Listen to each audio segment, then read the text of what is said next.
ಹೇ ಸೀತಾರಾಮ್ ಪ್ರೇಕ್ಷಕರೇ ನಮಸ್ಕಾರ. ನಾನು ಗೋಕಾಕ್ ಪರಿಸರದ ಜಾನಪದ ರಂಗಭೂಮಿ ಕಲಾವಿದ ಸಾಹಿತಿ ಈಶ್ವರಚಂದ್ರ ಭಟಗಿರಿ. ನಾನು ಸಂಪಾದನೆ ಮಾಡಿರುವಂಥ ಈ ಗಂಗಾಪ್ರಸನ್ನ ಅರ್ಥಾತ್ ಮಿತ್ರದ್ರೋಹಿ ಅರ್ಥಾತ್ ಸಂಗ್ಯಾಬಾಳೆ ಅನ್ನುವಂಥ ಸಣ್ಣ ಆಟವನ್ನು ನಮ್ಮ ವಾಹಿನಿ ಮೂಲಕ ವಾಚನ ಮಾಡ್ತಾ ಬಂದಿದ್ದೀನಿ. ಇಲ್ಲಿ ಒಬ್ಬ ಹೆಣ್ಣು ಮಗಳ ಒಂದು ದಾರುಣ ಸ್ಥಿತಿ, ಯಾರಿಗೇ ಆದರೂ ಸಂಕಟಗಳು ಬರುವುದು ಸಹಜನ.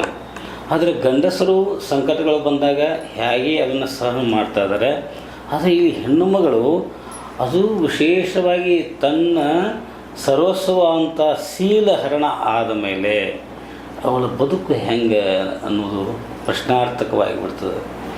ಗಂಡನ ಮನೆಯವರ ತಿರಸ್ಕಾರ, ತವರ ಮನೆಯಲ್ಲಿ ಅನಾದರ, ಹೊರಗಡೆ ಬಂಧು ಬಳಗದವರ ಒಂಥರ ಒಂದು ಆಲಸ್ಯತನ, ತಾತ್ಸಾರ ಭಾವನೆ, ಊರಲ್ಲಿರ್ತಕ್ಕಂಥ ಕುಹುಕು ಮಾತು, ಇಂಥವುಗಳ ಮಧ್ಯದಲ್ಲಿ ಒಂದು ಹೆಣ್ಣು ಏಕಾಂಗಿಯಾಗಿ ತನ್ನಷ್ಟಕ್ಕೆ ತಾನು ವಿಚಾರ ಮಾಡ್ತಾ ಏನು ಮಾಡಬೇಕು ಜೀವನದೊಳಗೆ, ಇಂಥ ಪರಿಸ್ಥಿತಿ ಯಾರಿಗೂ ಬರಬಾರ್ದು, ಎಂಥ ಚಂದ ಜೀವನ ಇತ್ತು ನಂದ, ಇಂಥ ಒಂದು ಜೀವನದೊಳಗೆ ಈ ಥರ ಯಾರೂ ಮನಸ್ಸಿನಾಗ ಎಣಿಸಿರಲಿಲ್ಲ, ನನಗಂತೂ ಇದು ಕನಸು ಮನಸ್ಸಿನಾಗಿರಲಿಲ್ಲ, ಇಂಥ ಸ್ಥಿತಿ ಬಂತು. ಇದಕ್ಕೆಲ್ಲ ಕಾರಣ ನಾನು ಒಬ್ಬಳೇ ಅಲ್ಲ ನೋಡು, ನನ್ನ ಗಂಡಂದು ನನಗೆ ಕೊಡಬೇಕಂತ ಒಂದು ಸುಖ ಕೊಡಲಿಲ್ಲ. ಹಾಗೆ ಆತ ವ್ಯಾಪಾರಕ್ಕಂತೇಳಿ ಮುತ್ತುರತ್ನಗಳ ಆಸೆಗಳನ್ನು ಆತ ಹೋಗ್ತಾ ಇದ್ದ. ಈ ಕಡೆ ಮನೆಯೊಳಗೆ ಒಂಟಿ ಹೆಣ್ಣು ನಾನು, ಮನೆಯೊಳಗೆ ಮತ್ತು ಯಾರು ಹೆಣ್ಮಕ್ಕಳು ಯಾರೂ ಇಲ್ಲ. ಮತ್ತು ಇಬ್ಬರು ಇದ್ದಂಥ ಮೈದನರು ಅವರು ತಾವು ತಮ್ಮ ಒಂದು ಕೃಷಿ ಒಳಗೆ ತಮ್ಮ ಉದ್ಯೋಗದೊಳಗೆ ಅವರು ಇದ್ದರು. ಹೀಗಾಗಿ ಏಕಾಂಗಿಯಾಗಿ ದೊಡ್ಡ ಮನೆ, ಏನೆಲ್ಲ ಸಂಪತ್ತು, ಉಣ್ಣಾಕ ತೊಡಾಕ ಏನೆಲ್ಲ ಇದ್ದರೂ ಕೂಡ ಒಳಗಡೆ ಸುಪ್ತವಾಗಿರುವಂಥ ಮನಸ್ಸಿಗೆ ಏನು ಬೇಕಾಯ್ತಂದ್ರೆ ಒಂದು ಗಂಡನ ಸುಖ ಅನ್ನೋದು ಬೇಕಾಗಿದ್ದು ಸಹಜ. ಅಂಥ ಒಂದು ಸುಖಕ್ಕಾಗಿಯೇ ಹೆಣ್ಣು ತನ್ನ ಅಪಾರವಂಥ ಬಂಧು ಬಳಗ, ತೋರು ಮನೆಯಲ್ಲಿರ್ತಕ್ಕಂಥ ಎಲ್ಲ ಐಶ್ವರ್ಯ ಎಲ್ಲ ಬಿಟ್ಟು ಗಂಡನ ಮನೆಗೆ ಬಂದಿರ್ತಾಳೆ.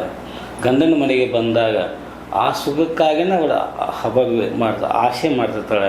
ನೀವು ಎಷ್ಟೇ ಒಂದು ಕಷ್ಟ ನಷ್ಟಗಳು ಇದ್ದರೂ ಕೂಡ, ಎಷ್ಟೇ ಕೆಲಸ ಕಾರ್ಯಗಳು ಇದ್ದರೂ ಕೂಡ ಅವನ್ನೆಲ್ಲ ಮಾಡ್ತಾ ರಾತ್ರಿ ಗಂಡನ ಒಂದು ಸುಖದಲ್ಲಿ ಎಲ್ಲವನ್ನು ಮೈಮರೆಯುವಂಥ ಸ್ಥಿತಿ ಹೆಣ್ಣಿಂದಿರ್ತದೆ.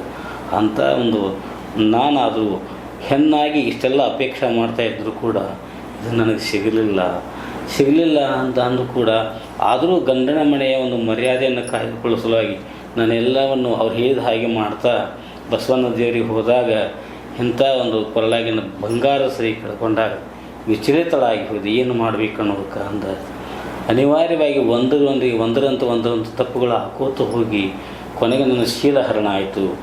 ಒಮ್ಮೆ ಶೀಲಹರಣ ಆದಮೇಲೆ ಯಾರ ಬಾಗಲಿ ಮೂಸೋದಿಲ್ಲ ಅನ್ನೋದು ಅರಿವಿಗೆ ಬಂತು.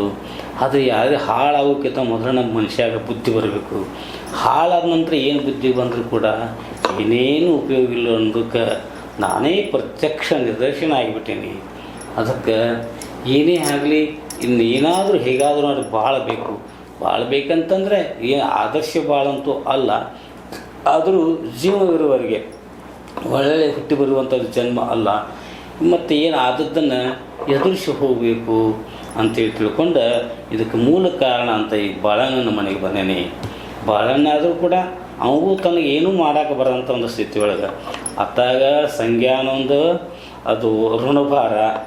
ಹಾಗೆ ನನ್ನ ಮನೆಗೆ ಬಂದು ನಾವು ಕೇಳಿದಾಗ ಮಣ್ಣ ಮಾಡಿದಂಥ ಒಂದು ಅಪಮಾನ ಅದನ್ನೆಲ್ಲ ಸೇರಿಸ್ಕೊಳ್ಳೋದಂದ್ರೆ ಗೆಳೆಯನ ಸಲುವಾಗಿ ತಾನು ಇಕ್ಕಟ್ಟಿನೊಳಗೆ ಸಿಕ್ಕೂ ಕೂಡ ಕಡೆಗೆ ಪರಮಳ ಒಂದು ಕುತಂತ್ರ ಮಾಡಿದಂತೆ ನಾನು ಅನಿವಾರ್ಯವಾಗಿ ಈ ಒಂದು ಸಂಕಟದ ಸ್ಥಿತಿಯೊಳಗೆ ಬಿಡಬೇಕಾಯಿತು. ಅದಕ್ಕೆ ಯಾರೇನು ಮಾಡುವರು ಯಾರಿಂದಲೇ ಏನಾಗೋದು, ಪೂರ್ವಜನ್ಮದ ಕರ್ಮ ವಿಧಿವನ್ನು ಬಿಡೋದು ಅಂತ ಹೇಳಿದಂಗೆ ಏನೇನು ನಾವು ಮಾಡಿರ್ತೀವಿ ಮಾಡಿದ್ದನ್ನು ಊಟ ಮಾಡಬೇಕಾಗೈತಿ. ಈಗ ಬಾಳಣ್ಣಗೆ ಕೂಡ ಅದನ್ನ ಹೇಳತ್ತಾನೆ. ಅದು ಬಾಳಣ್ಣನು ಅವನು ನಂದ್ಕೊಂಡು ಹೇಳಕತ್ತಾನ, ಅದನ್ನ ಇನ್ನೇನು ಮಾಡ್ಬೇಕು ನಾನು ಅಂತ ಇದನ್ನೇನೋ ವಿಚಾರ ಮಾಡು. ಅಲ್ಲ ತಂಗಿ, ನನಗಾದರೂ ತಿಳಿತೈತಿವ, ನೀ ಹೇಳಿದ ಪ್ರತಿಯೊಂದು ಮಾತು ಸಹಿತ ನನ್ನ ಎದೆಯಾಗ ತುಚ್ಚಾಕತ್ತಾವು. ಯಾಕಂದ್ರೆ ನಿನಗೆ ಇವತ್ತು ಈ ಸ್ಥಿತಿ ಬರಬೇಕಾದ್ರೆ ನಾನು ಅಷ್ಟೇ ಕಾರಣದನುವ. ಇಂಥ ಕೆಲಸ ಮಾಡಬಾರ್ದು ನನಗೆ ಗೊತ್ತಿದ್ದು ಭಾಳಷ್ಟು ತಿಳಿಸಿ ಹೇಳಿದರೂ ಕೂಡ ಯಾಳೇ ಯಾರನ್ನು ಇದು ಮಾಡಲಿಲ್ವ. ಹೀಗಾಗಿ ಇಂಥ ಸ್ಥಿತಿ ಬಂದು ನನಗೆ ಇವತ್ತು ಆಪತ್ನಾಗ ಸಿಕ್ಕಂಗೆ ಆಗೈತಿ. ಏನು ಮಾಡಾಕನ ಬರ್ದಂಗೆ ಆಗೈತಿ ತಂಗಿ. ನೀನಾದರೂ ಕೂಡ ಅವಾಗ ಆ ಸ್ಥಿತಿಯೊಳಗೆ ನೋಡಿ ಮನುಷ್ಯಾಗ ಉನ್ಮಾದ ಹೆಂಗಿರ್ತೈತಿ. ನಾವಿಬ್ಬರು ನಿಮ್ಮ ಸಂಗ್ಯಾ ಬಾಳ ನಾವಿಬ್ಬರು ಗೆಳೆಯರು ನಿನ್ನ ಮನೆಗೆ ಬಂದಾಗ ಆಗಾದರೂ ನೋಡುವ ಅಂಥ ಒಂದು ಸ್ಥಿತಿಯೊಳಗೆ ನಿನ್ನ ಮನಸ್ಸು ಎಂಥ ದೊಡ್ಡದು. ನಮ್ಮಿಬ್ಬರನ್ನು ಕರೆದು ಊಟಕ್ಕೆ ಕೊಟ್ಟು ಊಟ ಮಾಡ್ತಾ ಇರುವಾಗ ಪಂಕ್ತಿಯೊಳಗೆ ಪರಪಂಕ್ತಿ ಮಾಡಿದಲ್ಲ ತಂಗಿ ನೀನು. ಏನಿಲ್ಲಣ್ಣ ಅಲ್ಲ ತಂಗಿ, ಪ್ರತಿಯೊಬ್ಬ ಏನೇ ಒಂದು ಕೆಟ್ಟ ಕೆಲಸ ಆಗಬೇಕಾದ್ರೆ ಅದಕ್ಕೆ ಹಿಂದೆ ಮುಂದೆ ವಿಚಾರ ಮಾಡಿದ್ರೆ ಇವೆಲ್ಲ ಕಾರಣ ಆಗ್ತಾವೆ. ಅದಕ್ಕೆ ಯಾರೇ ಹೊರಗೆ ಹೋಗೋ ಮುಂದೆ ನಿಲ್ರಿ ಅಂದ ಕೂಡಲೇ ಒಂದು ಸ್ವಲ್ಪ ನಿಲ್ಬೇಕಾಕತಿ. ಅಂದ್ರೆ ಜೀವನಕ್ಕೆ ನಿಧಾನ ಅನ್ನೋದು ಸ್ವಲ್ಪ ಬೇಕಾಕತಿ. ಅಂದ್ರೆ ನಿಂತು ಮುಂದೆ ಹೋದ್ರೆ ಮುಂದೆ ಏನೋ ಒಂದು ಅಘಟಿತ ಘಟನೆ ಆಗ್ತಿರ್ತೈತಿ, ಅದು ತಪ್ಪೈತಿ ಅಂತೇಳಿ ಹಿರಿಯರು ಹೇಳ್ತಾರೆ. ಖರೆ ಬಿಡೋಣ, ನಾನು ಆಗ ತಪ್ಪು ಮಾಡಿ ಅವ್ನ ಸಂಗ್ಯಾಗ ಬೇರೆ ಊಟ ಮಾಡಿಸೀನಿ, ನಿನಗೆ ಬೇರೆ ಮೈ ಮಾಡಿದ್ ಬಿಡುವ, ನಿಂದು ಬರೋಬೈತಿ. ಆದ್ರೆ ನಾ ಮಾತ್ರ ಏನು ಮಾಡೋದು ಮಾಡೇನಿ. ಅವನ ತನ್ನ ಗುಂಗಿನಾಗಿದ್ದ, ಯಾಕೆ ಕಾಮಾತುರಾಣ ನ ಭಯಂ ನ ಲಜ್ಜ ಅಂತ ನಂಗೆ. ಅವತ್ತು ನಿನ್ನ ಗುಂಗಿನಾಗಿದ್ದಾಗ ಅವನು ಊಟ ನಾ ಊಟ ಮಾಡೀನಿ, ನನ್ನ ಊಟ ಅವನು ಸಹಿಸೀನಿ. ಹೌದನ್ನ ಮತ್ತೇನು ಮಾಡೋದಂಗೆ, ಮನುಷ್ಯ ಬದುಕಬೇಕಲ್ಲ.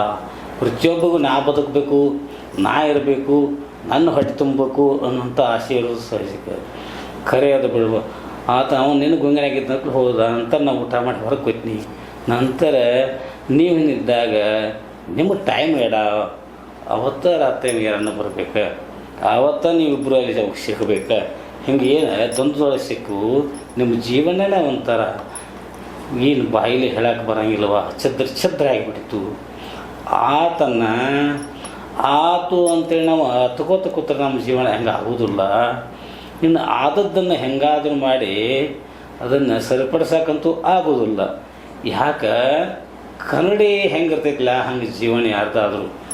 ಕನ್ನಡಿನ ಎಷ್ಟು ಜೋಪಾನ ಮಾಡ್ಕೊಂಡು ಹೋಗ್ತೀವಲ್ಲ ಅಷ್ಟಾದ್ರು ಭಾಳ ದಿವಸ ಬದುಕ್ತೈತಿ.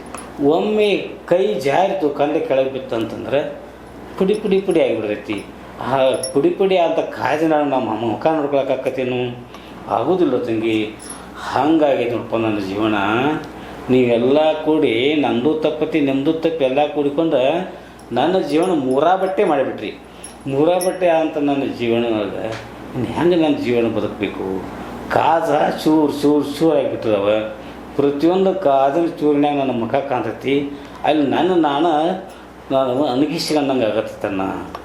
ಖರೆ ತಂಗಿ, ಎಲ್ಲ ಬರೋಬರ್ತೀನಿ ಹೇಳೋದು ನನಗೂ ತಲೆಯಾಗ ಬಡಿಯಾಕತ್ತೈತಿ. ಅದಾದ್ರೆ ನಿನ್ನ ಸ್ಥಿತಿಗೆ ನಾನು ಕಾರಣ ನಂದು ತಪ್ಪೈತದಾಗ ಮತ್ತೆ ತಂಗಿ ಏನು ಮಾಡ್ಬೇಕಂತಂದು ಅದನ್ನು ನಾನು ನಿನ್ನ ಕೇಳಕ್ಕೆ ಬಂದೆ.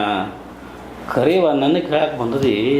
ನಾನು ಅಟ್ಟೆಕಟ್ಟ ಬಡ ಮನುಷ್ಯ, ನನ್ನ ಮನ್ಯಾಗ ಇಟ್ಕೊಂಡು ಜಾಪಾನ್ ಮಾಡ್ಬೇಕಂತ ಮನಸ್ಸು ಅನಿಸ್ತೈತಿ. ಆತ ಜನ ಏನಂದಾರವ, ಅದಕ್ಕೆ ಜನನೋ ದನನೋ ಮಾಡುವಾಗ ಮನುಷ್ಯ ವಿಚಾರ ಮಾಡಿ ಮಾಡ್ಬೇಕೈತಿ. ಆತ್ವ ತಂಗಿ, ನಂದು ಅಟ್ಟಕಟ್ಟ ಜೀವನವ. ಮತ್ತು ಮನ್ಯಾಗ ಮಕ್ಕಳ ಮರಿ ಭಾಳ ಹೇಳ್ತೀವಿ. ಮತ್ತು ಎಷ್ಟಾರು ನಾ ಬಡ ಮನುಷ್ಯ,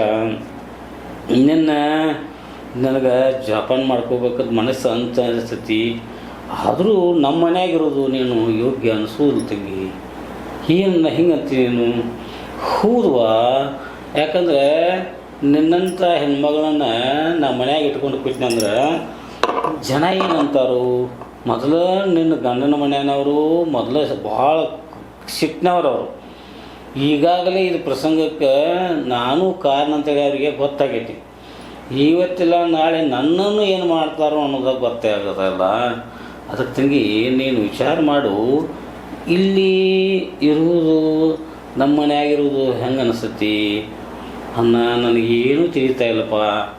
ನನಗಂತೂ ಏನೂ ತಿಳಿಲಾರ್ದಕ್ಕಾಗಿ ಇನ್ನು ಮುಂದೆ ಹೆಂಗೆ ನನ್ನ ಬಾಳೆ ಅನ್ನೋದನ್ನು ನೀ ನನ್ನ ಅನ್ನದ್ದಂಗದಿ. ಅದಕ್ಕೆ ನಿನ್ನ ಕೂಡ ಮಾತಾಡಿ ನಾ ಏನಾದರೂ ಒಂದು ಹಾದಿ ಕಂಡುಕೊಳ್ಬೇಕು ಅನ್ನೋ ದೃಷ್ಟಿಯಿಂದ ನಾನು ನೇರವಾಗಿ ಮನೆಯಿಂದ ನಾನೇನು ದಬ್ಬಿದ್ರು, ಅವ್ರು ನನಗೆ ಅಪಮಾನ ಮಾಡಿದರು, ಅವ್ರದ್ದು ಏನು ತಪ್ಪಲ್ಲ. ಮಾಡ್ದಂಥ ಮಾಡಬಾರ್ದಂತ ಯಾಕಂದ್ರೆ ಮಾಡಿದೆ ಅಂದ ಕೂಡಲೇ ಅವ್ನು ಮಾಡಿದ್ದು ಕರೆ ಅದನ್ನೆಲ್ಲ ಇಟ್ಕೊಂಡು ನಾನು ನಿನ್ನ ಮನೆ ಕಡೆ ಬಂದೆ ನನಗೆ ಬಸವನ ದೇವ್ರ ಗುಡಿ ಅಲ್ಲಿ ನಿಂತು ಏನು ಮಾಡಬೇಕು ಅನ್ನೋದ್ರಾಗ ದೇವರಾರ ಏನು ಮಾಡ್ತಂದ್ರೆ ಅಂದ್ರೆ ನಾ ಮಾಡಿದ ಕರ್ಮ ಬಲವಂತ ಆದ್ರೆ ದೇವರನ್ನೇನು ಮಾಡೋದು ಅಂಥೇಳಿ ಅಲ್ಲಿ ಮರಿಗೇನ ನಾವು ಇನ್ನೊಂದು ಹೆಜ್ಜೆ ಇಟ್ಟ ಮಂಗಳವಾರ ಪೇಟೆಗೆ ಬನ್ನಿ. ಏನೋ ನನ್ನ ದೈವ ನೀವು ಮನೆಯಾಗಿದ್ದೀಪ್ಪ, ಅಕಸ್ಮಾತ್ ನೀನು ಮನೆಯಾಗಿರಲಿಲ್ಲ ಅಂದ್ರೆ ಯಾರಿಗೆ ಹೇಳಲಿ ನಂದ ಇಷ್ಟೆಲ್ಲ ನಂದ ಆದದ್ದನ್ನು ನೀ ಕನಿಷ್ಠ ಕೇಳಿದೆಯಲ್ಲ, ಅದೇ ಏನೋ ನನ್ನ ಮನಸ್ಸಿಗೆ ಒಂಥರ ಹಗರಾದಂಗೆ ಆಯಿತು. ಆದರೆ ನನಗಂತೂ ಏನೇನು ತಿಳಿತಾ ಇಲ್ಲ ಆಗೈತಿ. ನನ್ನ ಮುಂದಿನ ಬಾಳೆ ಹೆಂಗೆ, ನನ್ನ ಜೀವನ ಹೆಂಗೆ, ನಾ ಹೆಂಗೆ ನಡೀಲಿ, ನನ್ನ ಮುಂದಿನ ಯಾರ ದಿಕ್ಕ ಅಂಥೇಳಿ ನಿನ್ನ ಕೇಳಕ್ಕೆ ಬಂದಿನ. ಅದಕ್ಕೆ ನೀನು ವಿಚಾರ ಮಾಡಪ್ಪ, ನೀನು ಹಂತಿಂತವನಲ್ಲ, ತಿಳುವಳಿಕಿದ್ದ ಮದಿ, ಅದು ಬ್ರಾಹ್ಮಣ ಮನುಷ್ಯ ಅದಿ. ಅದಕ್ಕೆ ನನಗೆ ಏನಾದ್ರು ಸರಳ ಒಂದು ಹಾದಿಯನ್ನು ತೋರಿಸ್ಬೇಕು. ಅದಕ್ಕೆ ನಿನ್ನನ್ನು ನಂಬಿ ಬಂದೆ ನನ್ನ. ಯಾಕಂದ್ರೆ ನನಗೀಗ ನಿನ್ನ ಬಿಟ್ಟರೆ ಬೇರೆ ಯಾರೂ ಗತಿ ಇಲ್ಲ. ಅದಕ್ಕೆ ನೀ ಹೆಂಗೆ ಹೇಳ್ತೀವೋ ಹಂಗೆ ಮಾಡ್ತೀನಿ. ನನಗೇನಾದ್ರು ಒಂದು ಹಾದಿ ತೋರಿಸ್ಲೇಬೇಕನ್ನ. ಆತು ತಂಗಿ, ನಾನು ಅದನ್ನ ವಿಚಾರ ಮಾಡಕತ್ತಿದ್ದೀನಿ.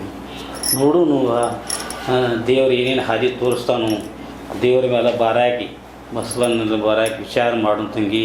ನೀ ಸ್ವಲ್ಪ ಇಲ್ಲೇ ನನ್ನ ಕುಂಡ್ರು ಅಂತೊಳಗು, ನಾನು ಸ್ವಲ್ಪ ವಿಚಾರ ಮಾಡ್ತೀನಿ ತಂಗಿ. ಕಡೆಗೆ ಇದಕ್ಕೆ ಮೂಲ ಕಾರಣ ನಮ್ಮ ಗೆಳೆಯ, ಜೀವನದ ಗೆಳೆಯ ಸಂಗ್ಯ ಈಗ ಸದ್ಯ ಮಂಗ್ಯ ಆದಂಗೆ ಆಗ್ಯಾನವ. ಆದರೂ ಮಾಡಿದ್ದನ್ನು ಉಣ್ಣಬೇಕಾಗೈತಿ ತಂಗಿ. ಈ ನಮ್ಮ ಮನೆಯೊಳಗನೆ ಇಲ್ಲೇ ಇರವ. ನಾನು ಈಗಿಂದೀಗಲೇ ನನ್ನ ಗೆಳೆಯ ಸಂಗ್ಯಾನ ಮನೆಗೆ ಹೋಗಿ ಅವ ಏನಂತ ಏನಾದರೂ ಒಂದು ಹಾದಿಯನ್ನು ಹುಡುಕಲೇಬೇಕು. ಅದ ಧರ್ಮ. ನಾ ಹೋಗಿ ಬರ್ತೀನಿ ತಂಗಿ, ಇನ್ನು ನಮ್ಮ ಮನೆಯಾಗಿರುವ ನಾವು ಬರ್ತಕ್ಕ ಆಗಲೇ ನಾ ಹೋಗಿ ಬರ್ರಿ.